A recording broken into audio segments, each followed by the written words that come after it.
Awesome. Sweet. So, welcome back to Conversations That Conquer. We are here to explore how the body and the nervous system shape our health and our families and our ability to thrive. And so, today we're getting to talk about some pretty incredible, important things to almost every family that's out there, and that's breastfeeding.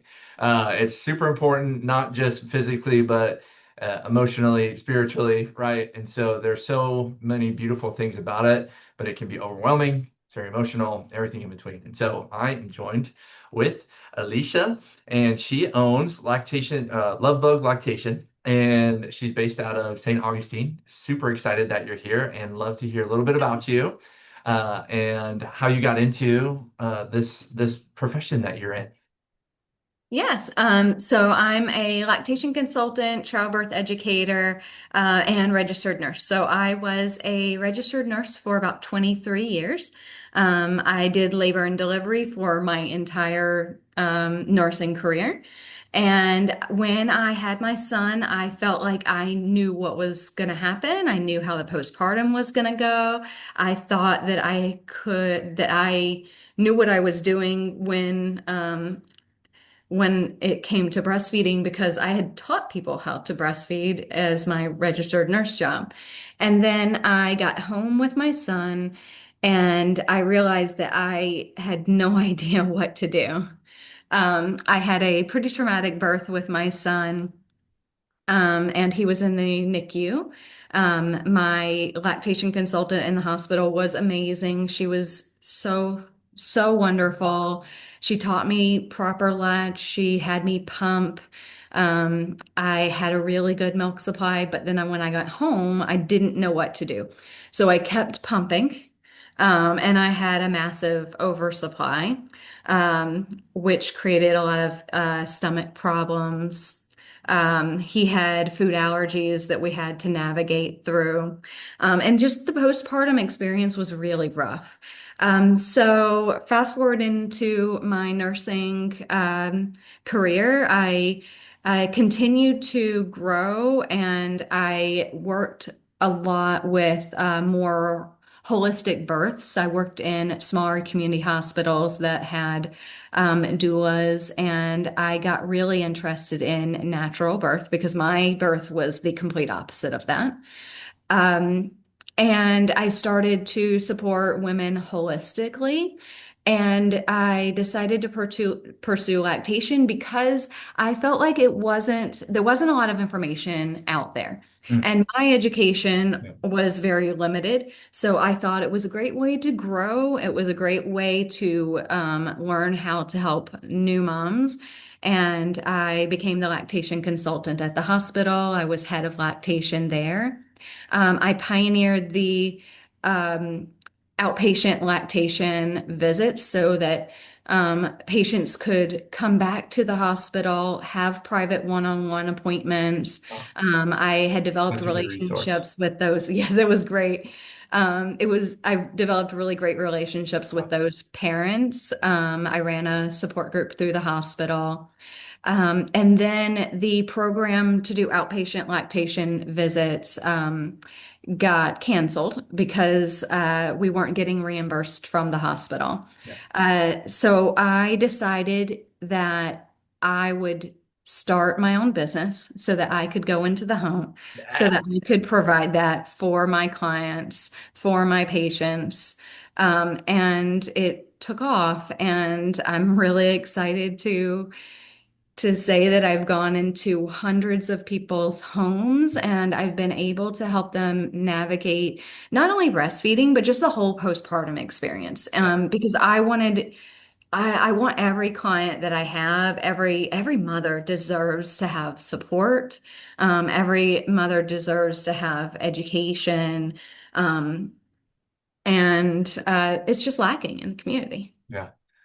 Yeah, the postpartum journey is incredible. Like we talked about, it's emotional, it's beautiful, it's overwhelming, and everything in between that. Whether your birth is absolutely perfect or if Mhm. it's absolutely intervened, right? And anywhere in between that, it's definitely a journey. And so, what would you say that what would you say for parents? Like what really sets them up for a lot of success in the postpartum feeding period? I think that a lot of parents focus on the delivery. And while the delivery is very important, preparing for delivery, incredibly important, I think that most parents just assume that breastfeeding is going to be easy for them. Yeah. And I always hope that it's going to be. Right. Um, but I think that there's not a lot of education out there. So I think that taking a prenatal breastfeeding class is one good step to go in the right direction. Having a team postpartum and throughout the labor process, but postpartum, to kind of check in on you and just make sure that you are healing well, that you are coping well, to make sure that breastfeeding is going well, just to have a team to support you all the way around. Heck yeah. And something that you're super passionate about is these childbirth classes. And so, how does taking a class really help parents advocate for themselves, not just in postpartum, but during labor too? Yeah, absolutely. If you don't know what your choices are, then how can you make an informed decision? And I think coming from the hospital birth world, there's a lot of procedures that are pretty common, um, pretty routine Yep. that maybe don't need to be as common or routine. Yep. So if we know what normal procedures might be or what risk factors you have, how to prepare is going to set you up for the best delivery and Yep. then as postpartum as well. Yeah. Um, we always tell parents like, look, you practice how you play.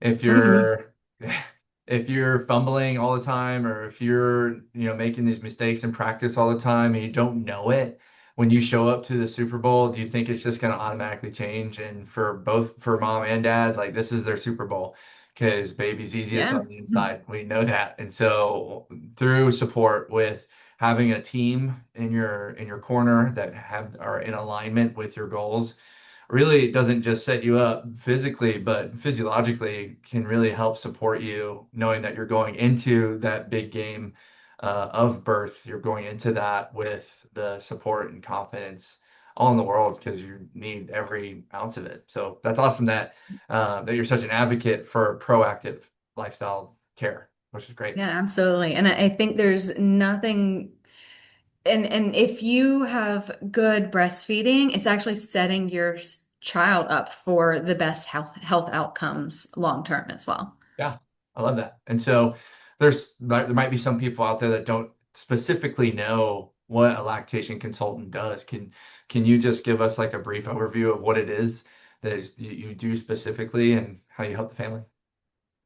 So, a lactation consultant helps with ensuring that you are going to have good milk supply, that you are going to have ability to latch. They help with minor changes in positioning, but some lactation consultants know how to do body work and oral function to get the mouth and the body prepped for the best outcomes. Yeah. So, nursing is a full body. Mhm. Um, you use your entire body, your baby uses their entire body. So if we have baby in alignment, with good positioning, we have your health under control, balancing hormones, balancing stress, then we're going to have the best milk supply and we're going to have the best long-term outcomes. I think a lot of women stop breastfeeding in the first few weeks because it's difficult. And they're not expecting how difficult it is. But usually, if we get through those first couple weeks, it's a lot easier. Yeah. It's like a warrior going into battle thinking that the battle's like already gonna be won. And it's just like when they get there, it's a completely different experience. They're like, why didn't anybody say anything? Yeah, I think not many people talk about it. Like, why didn't anybody say it was going to be like this? Because at the end of the day, you do want it to be a really beautiful experience, but And you don't want to be like, oh, it's going to be terrible or anything like that, because it's a journey. It's not good or bad. It's just reality of it. Like, Hmm. and what we'll always tell new parents, it's like, look, this is a reflex that the body has to work on. And it takes Hmm. a while for it to get really efficient. What can we do to help reflexes get more efficient is that we can coach you through positions to help them be able to assess if there is any restriction up top in the neck for baby that could be affecting the way that they efficiently latch or that they don't latch. It's being able to actually see oral function. That's what you are able to so knowledgeably be able to apply to them and stuff, what to look for, and then what to do about it at home. I tell people all the time, is that unfortunately, you can't adjust each other. You don't know how to find neurological interference. Like you just don't know how Hmm. to do that. I can't teach you that. Um, and so being able to get assessed by that by a neurologically based pediatric chiropractor, being able to see where that's coming from and assess it and adjust actually helps the nerve power that goes to the tongue and to the muscles that help latch and help the efficiency of that. And they help suck and they help control cranial movement and all these really wonderful things. And then what you do so well is that no one can use your experience in your eyes, Alicia. No one can actually see what you see and know what you know, but then you're able to know what you know and then give them a little bit of a playbook of things to do at home in order to help support the work that you need to do when you do come over to their home and be able to help them. So Yeah. yeah, it's really beautiful, like the whole tag team here. So Awesome. what I wanted to Yeah, I ask you think too is it's just like, oops. when you collaborate on a case with a chiropractor, what are some of the changes that you typically see in babies after body work or chiropractic adjustments?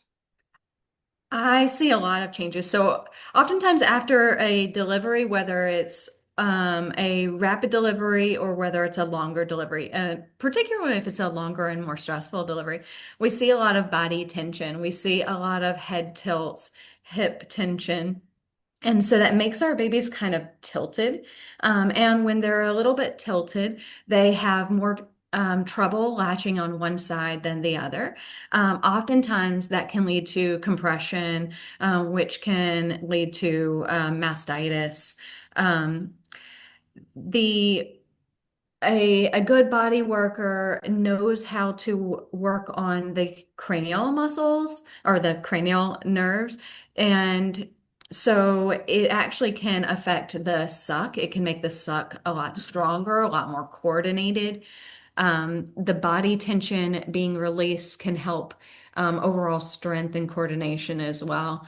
And then, of course, when you work on um, the mother and the baby together, any restrictions in the mother can also increase inflammation on that side or can make it easier to latch on one side or another. So if you work on both together, you really have the optimal results because then the two bodies can work together in unison. And it's pretty amazing. Yeah, so good. And getting adjusted, just you're able to see the results of getting adjusted before you're pregnant and even during pregnancy. We really see that the labor times that pregnant moms go through, it's able to help decrease it. Now, it's not Yeah. rainbows and sunshine perfect all day, every day, but we do see that those labor times start to decrease. The amount of Hmm. low back pain in labor starts to decrease.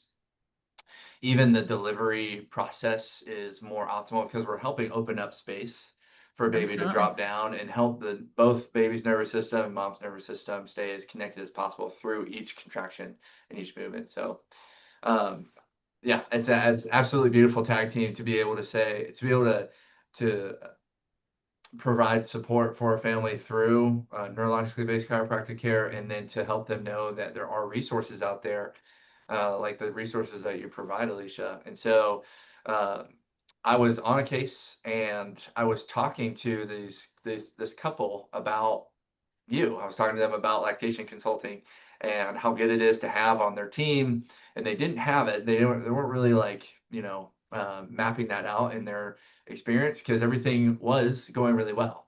And so when things don't go as planned, what do you want? these parents to know? What do you want moms to know when breastfeeding isn't going as planned as you had hoped for it to go? What do you want them to know in their head? One, know that, like you talked about before, it is a journey. It's not always an easy journey, but it's a journey. So you can't compare yourself to other people. Everyone's got their own journey. So for some, it might come easier. And oftentimes, when it's difficult, many women give up, or many women don't talk about how difficult it is. So know that it's oftentimes a little harder you than know for other people. So I think it's really important to, again, for the community, to talk about these things, to talk about how maybe whatever struggles you are going through. I'm pretty sure that if you talk to two or three other new moms, they've gone through very similar situations. Yeah, yeah, for sure. It's definitely pregnant women, especially, have this great ability to say that everything is fine, but on the inside, everything is not fine.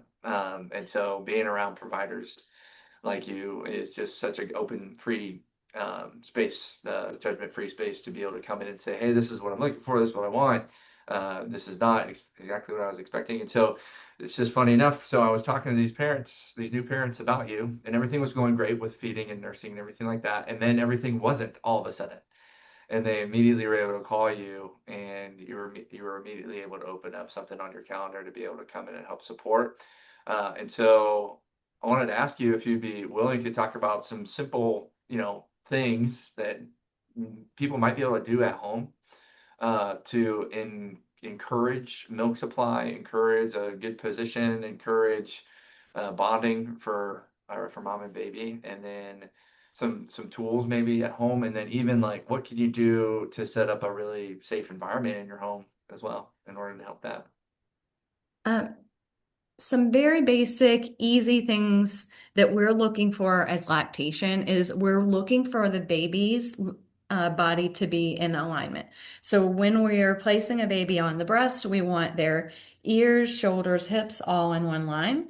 So we don't want their body facing out and their face towards you.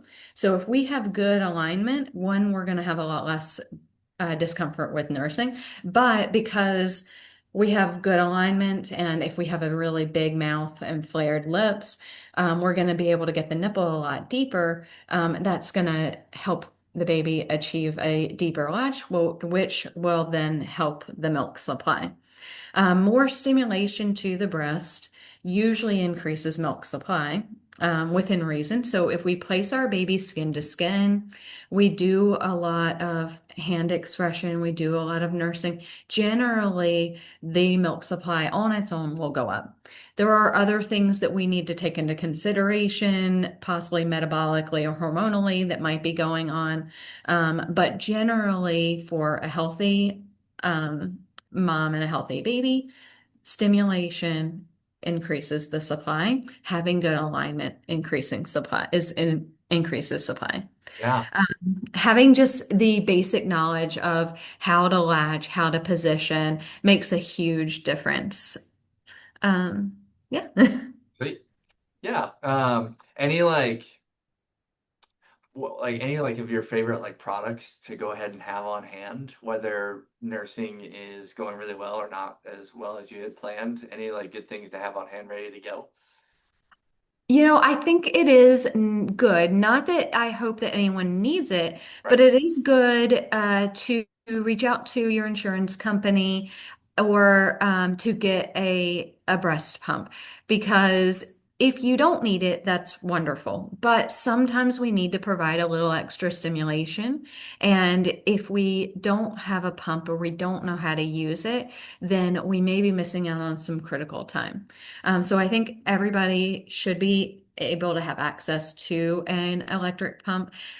Hopefully you don't need it, but just in case. Yeah. I particularly like the Spectra pump is one of my favorites, although there's a few other ones.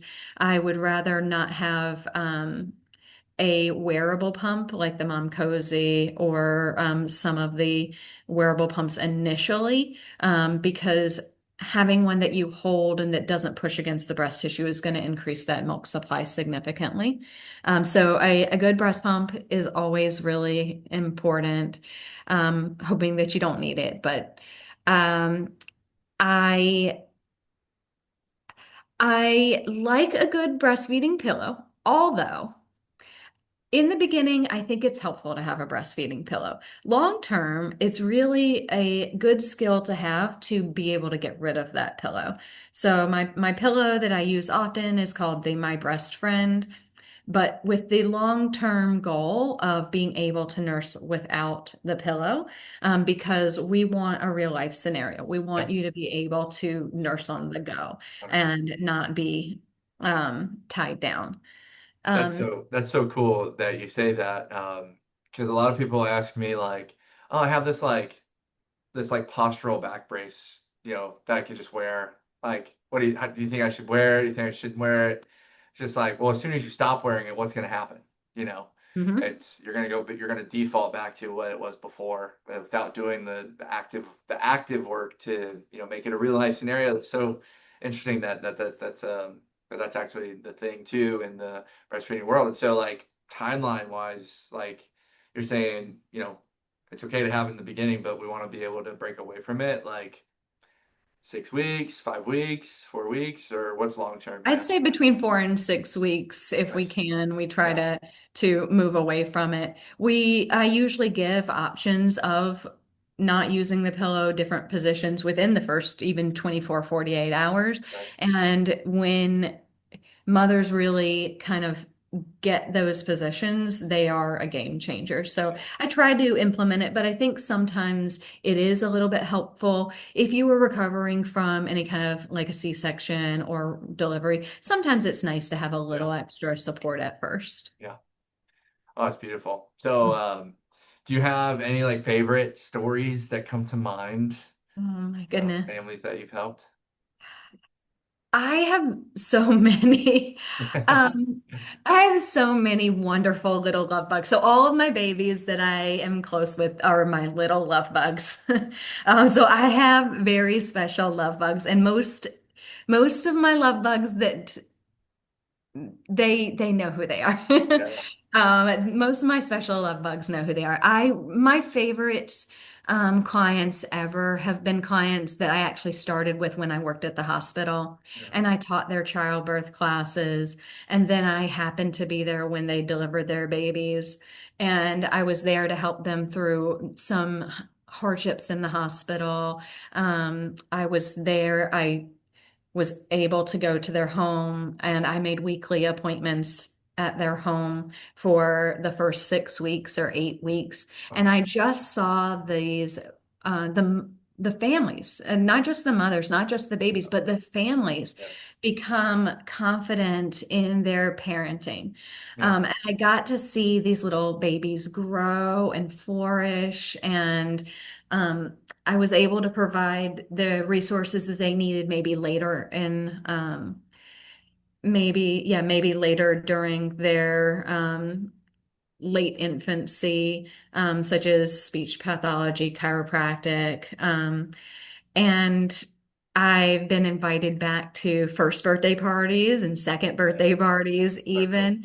And those are honestly my very favorite clients. I mean, I love every single client that I have. But there are definitely a few. There have been a few moms who had several medical conditions, and we were really unsure if they would be able to produce milk, Yeah. but we got them on the right track, and we were able to, with pumping, with feeding, we were able to transition so that they had more milk. We were able to get their hormones balanced so that when they did kind of dip, she was able to produce more, Yeah. and someone who really a lot of people had given up on. Yeah. We had successful breastfeeding Wow. That's awesome. for a long time. Yeah. So No, it's totally awesome. And I think this could be a really great resource for people that really had a big goal to come into their pregnancy and want to breastfeed. I think it's also a really great resource for those that didn't really want to have that experience and be able to utilize all this information to know how to navigate through those decisions and choices. So, Alicia, where can people find you? Where can people hear about you? And what do you provide for the community to be able to support this journey? My website is lovebuglactation.com. My Instagram is at lovebuglactation. I do in-home visits primarily, and I do in office visits. I have an office in St. Augustine. It's at the St. Augustine Birth Collective. Nice. Um, and I have a free breastfeeding support group every week, every Thursday from 10 to 12. That's Nice. free for anyone who wants to come. I'm often found in the community. You will often, any birth working, networking event. I do love birth, so you will likely find me there. Good. Awesome. Well, thank you so much, Alicia, for coming on and sharing this awesome wisdom and knowledge and experience that you've had in this part of life. Like everything that we've said, it's beautiful, it's overwhelming, and everything in between. And being able to support the community that way, we're able to raise healthy families and raise healthy babies, and be able to have that first 6 to 8 weeks not be so dark, but to be able to have a light at the end of the tunnel with it all. And so. You guys heard where to find her. Love these conversations and looking forward to working together even more in the future. Awesome. Bye, thank you. All righty.